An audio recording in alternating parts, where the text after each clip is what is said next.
This presentation considers the burr range used to prepare bone and also the depth markings. The system has a range of 7 burrs in total, and these start with the 2mm pilot burr, a 2.8mm, a 3.2mm and 4mm burr, and they work with the 3.25 diameter implant, our 3.75mm implant and our 4.5mm implants respectively.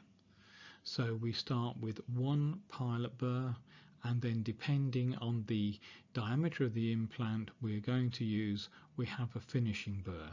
This is possible because the implants are both self-tapping and self-drilling, so extra drills are not required in our system.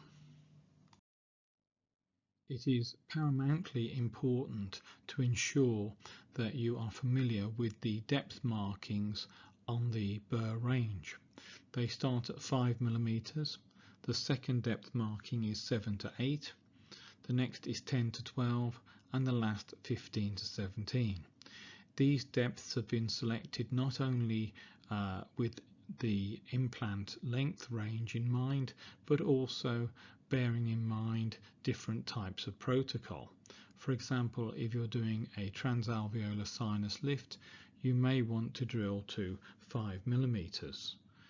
Our shortest implant is 7.5mm. You may want to go slightly short or slightly over prepare your site depending on the protocol. Again, we do a 10 and a 12mm long implant, so the base of this marking ring is 10, the top is 12mm, and then we have a 15mm long implant which corresponds to the base of the last band. The burrs come in two lengths. You have a 20mm length and a 12mm length.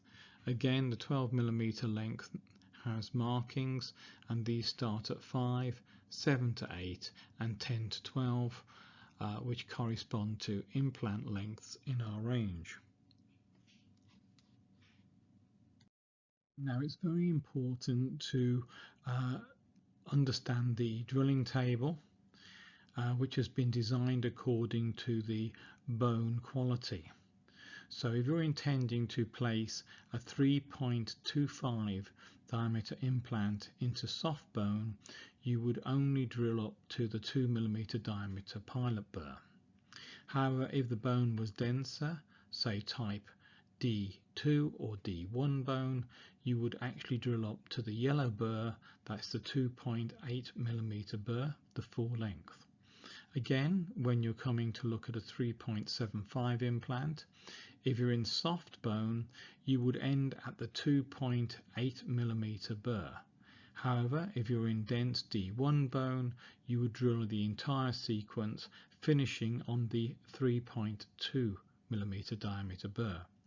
And finally, if we're looking at using a 4.5mm diameter implant, if we're going to put that into soft bone, that's D3 or D4 type bone, then you would only drill up to the 3.25 burr. And conversely, if the bone was harder, D2 or D1, you'd take it all the way up the sequence to the 4mm diameter burr.